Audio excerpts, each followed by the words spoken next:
айына болады, осы ауылдың тұрғынымын. Мен айтқым келетіні, жаңа сіз айтып жатсыз ғой, жаңа мұсырларымыз шашылып жатыр екен, 100 шақырымнан 200 шақырым. Почему сразу 100 шақырым, 200 шақырым? Оны где-то бір 15-20 шақырымнан жасауға болады ғой бірінші. Сіздердің мына жұмыстарыңыздың басталу процесінің өзі дұрыс емес. Қазір міне, біз бір случайно бір жерден көріп қалдық, осылай жиналыс өтеді екен деп, оны өзіміз тауып алдық, оны өзіміз чаттарға тараттық. Егер де сіздерде бүкіл халықтың мнениесін тыңдағыларыңыз келсе, халықпен санасқыларыңыз келсе, сіздер мына ауылдың белсенділерімен, қоғамдастықтармен, жергілікті әкімнен бүкіл данныйларды, жаңа телефон нөмірлерді алып, ауылдың шарттарына қосылып, халықты осы жиналысқа шақыруларыңыз керек еді.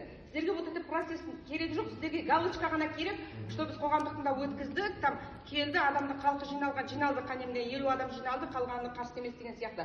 Осындай позиция ұстау үшін сіздер осындай жағдай жасап отырсыздар.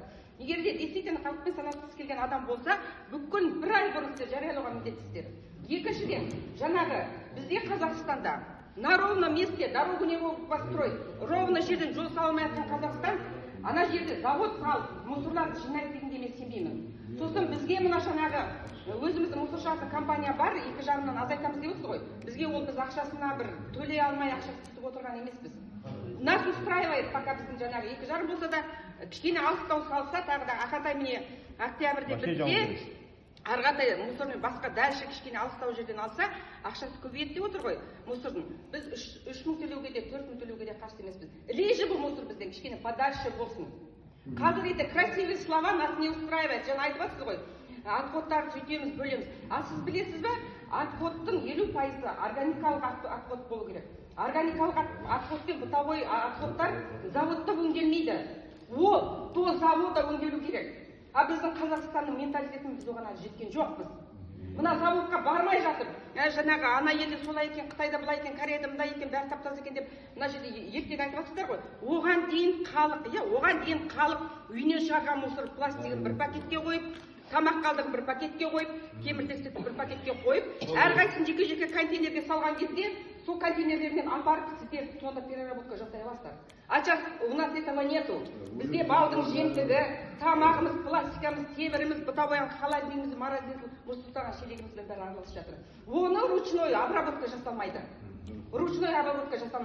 Ол до завода жасалып, жеке-жеке ол каждый бірға мусора болса, жеке-жеке мусор отдельно бар. Сол кезде ғана может быть. Сіздер бәлен 30-40, 100 КАМАЗ мусор келеді екен, оның ішінен кім теріп отырады, оның ішінен пластикін былай қойып. Сосын тағы бір сұрақ. Бізді қоянды халқына жұмыс орын етеміз деген керек жоқ. Бізді қоянды халқы жан-жақтан жиналған. Еңбекқор, көшеде жүрген адам жоқ, жұмысшы жүрген адам жоқ, далада жатқан адам жоқ.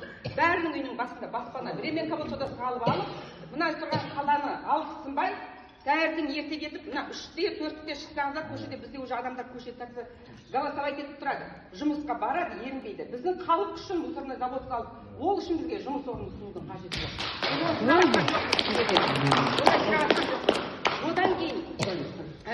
Одан кейін, жаңа айтып жатсыз ғой, енді мусор далада шашылып жатыр, не істейсіздер? Далада шашылып жатқан мусорымызды ешкімге жинап беріп жатқан жоқ, халық біз өзіміз жинап жатырмыз да полигонға апарып жатырмыз. Скоро Ақантайдың полигоны толса, біздің арманымыз Арғатай оны жақтырып, болысты кішкене алыс жерден ашқызып, ол мусор бәрібірден шығарылу керек, мусор апаратын жер болу керек. Бізді не устраивает? Осы қояндың неге айналасын да? Балға үймелеген ара ұстап, біресе анау керек, біресе мынау керек. Астананың мусорын некуда девать, воняет. Не то что 8 километр, 13-14 километр Астананың мусорын несі бізге келіп тұрады. Соны переработайте. Сперва, мынау қараңыздаршы, біз қояндының мусоры, ауылдың мусоры. Вот это кому это нужно? Ешкімге керек емес.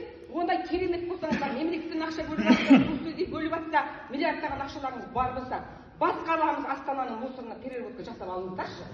Бір елдің Астанасының мусор өңдейтін заводы жоқ, мусор сасып жатыр, маңайдағы ауылдарды бүлдіріп жатыр.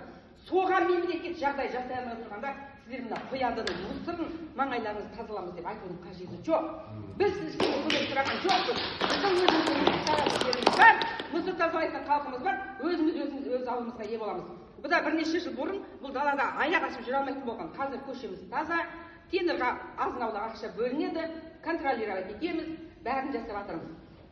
Мусор заводқа мен ешқашанда переработка мусор өңдейтін заводқа мен қарсы емеспін. Мен қарсымын қояндының айналасында болғанына.